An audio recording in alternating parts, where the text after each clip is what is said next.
A car crash could cost you more than you think in Tampa if one city councilor gets his way.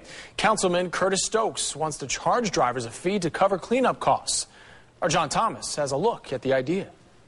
So what's that saying? An elephant never forgets? Well, the city doesn't either, because at Old City Hall, they are now revisiting an old idea from back in 2007, charging people for accidents. The cost would be moved from the property taxpayer to those responsible for the collision or the accident.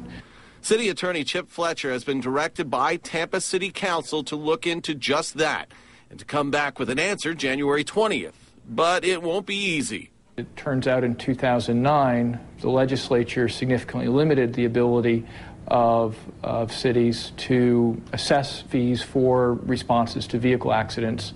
So they are looking at extremes not covered by the legislation, like helicopter responses or hazmat responses. But stop. Would that really save taxpayers money? If you look at it logically, wouldn't that person who is responsible then pass it on to their insurance company?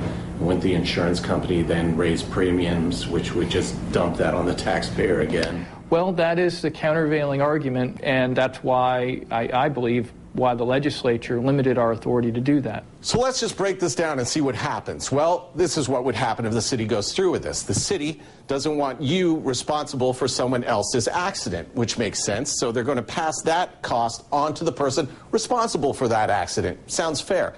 That person, however, is probably going to pass it on to their insurance company, who in turn will then what? Foot the bill? No, they're probably going to increase premiums. On who? You and I. Who are you and I?